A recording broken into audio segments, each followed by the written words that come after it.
आणि बातमी राज्य मंत्रिमंडळाच्या बैठकीसंदर्भात आज महत्त्वाची बैठक आहे राज्य मंत्रिमंडळाची आणि या बैठकीमध्ये शेतकरी कर्जमाफीबाबत चर्चा होणार असल्याचं कळत आहे।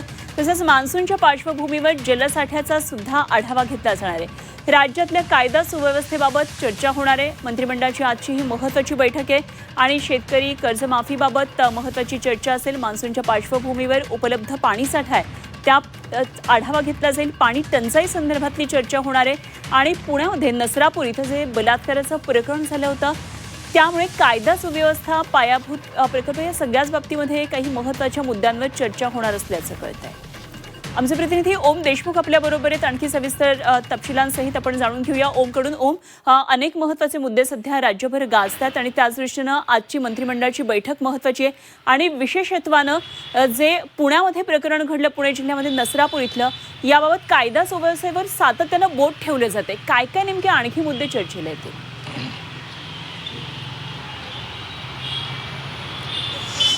अगदीच खरं तर काल ज्या पद्धतीने 2 दिवसांपूर्वी नसरापूरमध्ये एक खरं तर घटना घडली आणि त्याचे पडसाद आपल्याला पुणे आणि मुंबईमध्ये पाहायला मिळाले, त्याच अनुषंगानं खरं तर आजच्या राज्य मंत्रिमंडळाच्या बैठकीमध्ये चर्चा होणं अपेक्षित आहे। त्यासोबतच अनेक महत्त्वाचे मुद्दे आपण पाहिलं असेल की गेल्या कॅबिनेट बैठकीच्या वेळी राज्य सरकारच्या समोर, मुख्यमंत्र्यांच्या समोर शेतकरी कर्जमाफीच्या संदर्भातला जो काही अहवाल होता तो सादर करण्यात आला होता।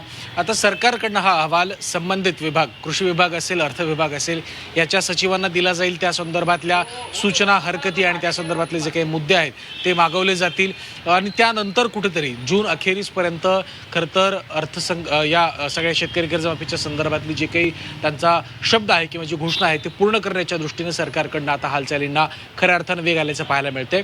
दुसरा महत्त्वाचा मुद्दा खरं तर यावर्षी अल निनो या वादळाच्या आणि या सगळ्या पार्श्वभूमीवरती राज्यातलं पीक पाणी आणि पावसाच्या संदर्भातला जो काही अहवाल असेल किंवा जी काही परिस्थिती असेल ती जाणून घेतली जाईल।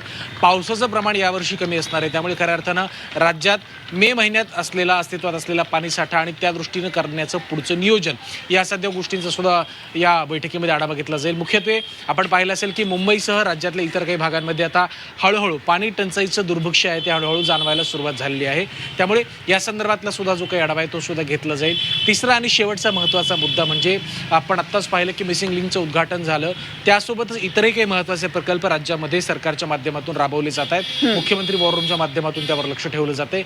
या प्रकल्पांचा आढावा सुद्धा कॅबिनेट बैठकीमध्ये घेतला जाऊ शकतो। त्यामुळे मुख्यत्वे हे सगळे मुद्दे असले तरी 2 महत्त्वाचे मुद्दे, एक तर शेतकरी कर्जमाफी आणि दुसरा म्हणजे राज्यात सातत्यानं घडणाऱ्या घटना, विशेषत्वानं पुणे नरसापूर प्रकरण, परतवाडा प्रकरण, नाशिकमधलं प्रकरण, या सगळ्यावरती ठोस काय कारवाई होणार या सगळ्यावरती साधक बाधक चर्चा आजच्या कॅबिनेटमध्ये होऊ शकते आणि ऐन वेळेला येणारे सुद्धा काही महत्त्वाचे विषय असतात त्यावर सुद्धा चर्चा होऊ शकते। त्यामुळे मुख्यत्वे कॅबिनेटमध्ये कुठल्या विषयांवर चर्चा होते आणि कुठले महत्त्वाचे निर्णय राज्याच्या जनतेच्या हिताचे होतात हे देखील पाहणं महत्त्वाचं आहे। अगदी या सर्व घडामोडींवर जरूर लक्ष ठेवा ओम। आपण वेळोवेळी आणखी चर्चा करूया, महत्त्वाची माहिती आपल्याकडून जाणून घेत राहू। ओम देशमुख आमचे प्रतिनिधी आपल्या बरोबर होते।